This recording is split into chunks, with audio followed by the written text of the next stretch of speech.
সুপ্রিয় বন্ধুরা, আসসালামু আলাইকুম। আর মাত্র কয়েকদিন পরেই কোরবানির ঈদ, ঈদুল আজহা। ঈদ সবসময় আমাদের জন্য, বিশেষ করে মুসলিম কমিউনিটির জন্য দারুণ আনন্দের। আপনারা অনেকেই কি কোরবানি করবেন সেটা ভাবছেন, কোরবানি নিয়ে বাজেট করছেন, অনেকেই কোরবানির পশু কিনে ফেলেছেন। কিন্তু এই আনন্দের মধ্যে আমি আপনাদের দু একটা বিষয় একটু সতর্ক করার জন্য এই ভিডিওটি করছি। ঈদের আনন্দ করুন, টাকা পয়সা খরচ করুন, ভালো মতো কোরবানি দিন, কিন্তু আর্থিক দিকটা একটু খেয়াল রাখা দরকার। কারণ ঈদের এই আনন্দ যেন জুন জুলাই মাস, দ্যাট ইজ ঈদের পরবর্তী মাসগুলোতে বেদনার কারণ না হয়ে দাঁড়ায়। কারণ অনেকেরই হয়।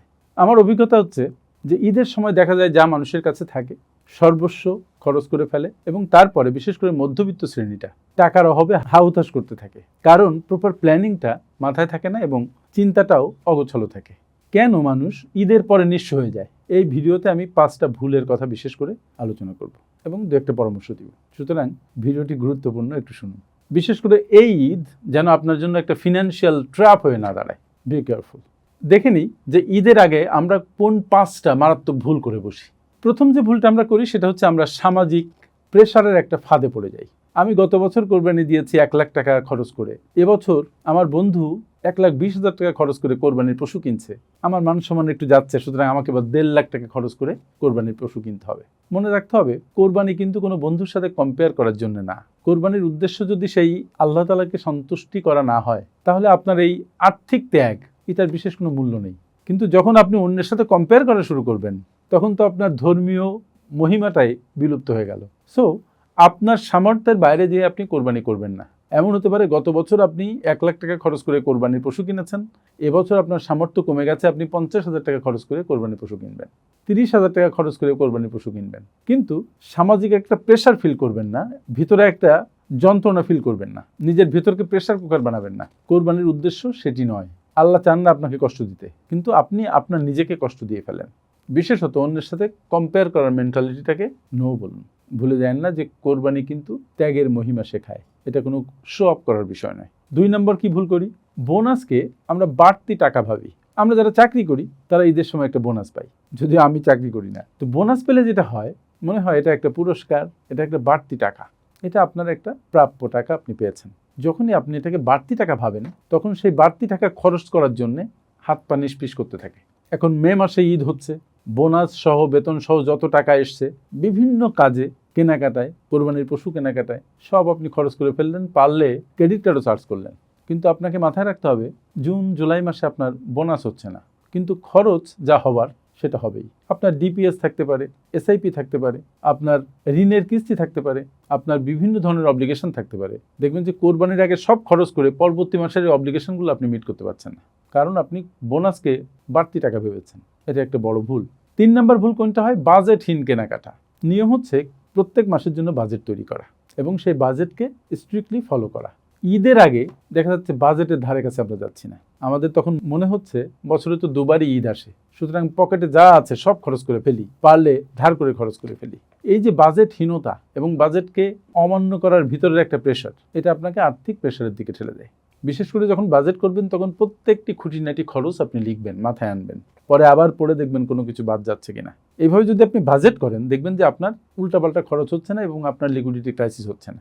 আমার সাথে যারা সেশন করেছেন, কোর্স করেছেন, তাদের আমি অনেকের ক্ষেত্রে দেখেছি যে যারা বাজেট লিখে তাদের উন্নতি হচ্ছে, কারণ তারা ওটা রিভিউ করে, তারা একটা উদ্দেশ্য নিয়ে সামনে এগোচ্ছে। অধিকাংশ মানুষ এত বলার পরেও তারা লিখে না। আপনি সঞ্চয় করুন, বিনিয়োগ করুন, যাই করুন না কেন, রাইট ইট ডাউন। এই যে লেখা, এটা আপনাকে একটা নতুন মোমেন্টাম দেবে। তারপরের একটা ভুল কি?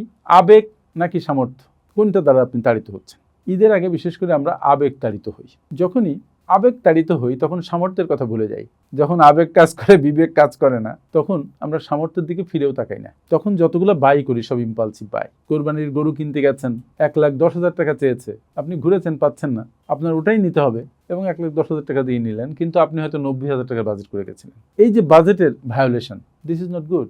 যদি বাজেট করে যান 90,000 টাকার, 2-1,000 টাকা এপাশ ওপাশ হতে পারে, কিন্তু আপনি বাজেটের মধ্যে কেনার চেষ্টা করবেন, একটু সময় দিবেন, একটু ঘুরবেন।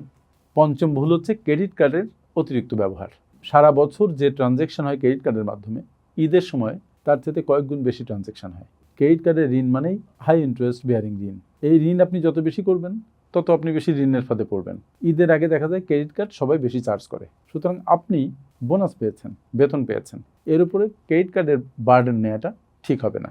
আপনি কেয়ারফুল থাকেন, বাজেট করে সেটা সম্পূর্ণ বাস্তবায়ন করুন, বাজেটের বাইরে না যান, সেটাই আমি বলি। এবার যারা আপনার মতো স্মার্ট মানুষ, তাদের ক্ষেত্রে দেখেছি তাদের ঈদের চেকলিস্ট কেমন হওয়া দরকার। সংক্ষেপে বলছি, তারা কি করবে? আগাম বাজেট করবে। 1 মাস আগে থেকে 2 মাস আগে থেকে বাজেট করবে। কত টাকায় তারা পশু কিনবে, কাটার খরচ, জবাইয়ের খরচ, মাসের অন্যান্য খরচ, মশলার খরচ, প্রত্যেকটা খরচ তারা আস্তে আস্তে লিখবে। যখনই সে লেখা শুরু করলো, তার মানে সে কেয়ারফুল হয়ে গেল। তখন সে তার আয়ের সাথে ব্যয়ের একটা সামঞ্জস্য করতে পারবে। আর যখন লিখলেন না, মাথার মধ্যে রাখলেন, তখন আপনি ব্যয় অনেক দূর নিয়ে যাবেন, কিন্তু আয় অনেক কম, এটা খেয়ালই করবেন না। তাই আগাম বাজেট করা খুব দরকার। জুন মাসের টাকা আলাদা করে রাখতে হবে। আপনি জুন মাসে কিভাবে চলবেন সেই হিসাব নিকাশ করতে হবে। জুন মাসের বেতন আপনি এখনই পাননি, কিন্তু বেতন পেলে যেন সেটা সঠিকভাবে বিন্যস্ত হয়, সঠিকভাবে বন্টন হয়, বাজেটটা যেন সেইভাবে করেন। মে মাসে আপনি সব টাকা খরচ করে জুনের জন্য যদি টাকা না থাকে, তখন বিলের প্রশ্ন আসবে, বিভিন্ন সাবস্ক্রিপশন সেগুলো মিট করার প্রশ্ন আসবে, ঘর ভাড়া, ইউটিলিটি বিল, এগুলোর প্রশ্ন আসবে। যদি প্রপারলি চিন্তা করা না থাকে, ম্যানেজ করা না থাকে, তাহলে ওইগুলো দিতে আপনার হিমশিম খেতে হবে। এবার আরেকটা কাজ করতে হবে, সেটা হচ্ছে বিনিয়োগের পরিকল্পনা করতে হবে। আপনি অন্য মাসে যা করেছেন এ মাসেও তাই করবেন। যে টাকা আপনি পেলেন প্লাস যে বোনাস পেলেন, তার একটা অংশ আপনি সঞ্চয় এবং বিনিয়োগে কাজে লাগাবেন। মনে হবে যে না, এই মাস তো ঈদের মাস, এ মাসে আমি সঞ্চয় বিনিয়োগ করব না, পরের মাস থেকে আবার দেখা যাবে, এটাও একটা ভুল।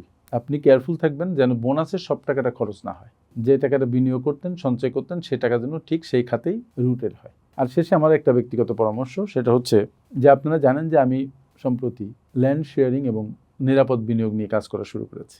আমাদের একটা বনশ্রী অফিসও আছে এটা নিয়ে। সেখানে আমরা মূলত হালাল বিনিয়োগ নিয়ে কাজ করছি।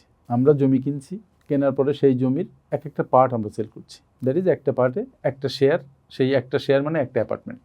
আপনারা যারা এখন হাতে বেশ কিছু টাকা পেয়েছেন, তারা আগের টাকার সাথে সমন্বয় করে একটা ল্যান্ড শেয়ার কিনতে পারেন এবং হালাল বিনিয়োগ নিয়ে চিন্তা করতে পারেন। কারণ আমি চাই আপনাদের মনে হালাল বিনিয়োগের পথটা উন্মুক্ত থাকুক, কারণ অনেকেই হালাল বিনিয়োগ খোঁজেন এবং উচ্চ রিটার্নও খোঁজেন। জাস্ট আপনাদের স্মরণ করিয়ে দিলাম। মনে রাখতে হবে, খরচের আগে যারা বিনিয়োগের চিন্তা করে তারা অন্যদের থেকে আলাদা হয়ে যায়। যারা ফোকাসড, তারা অন্যদের চেয়ে বেশি সমৃদ্ধি আনতে পারে। আপনার জীবন সমৃদ্ধ হোক, ঈদের পরে আপনার আর্থিক কষ্ট না থাকুক এবং ঈদ ভালো কাটুক, এই প্রত্যাশা এখন শেষ করছি। অগ্রিম ঈদ মোবারক। আসসালামু আলাইকুম।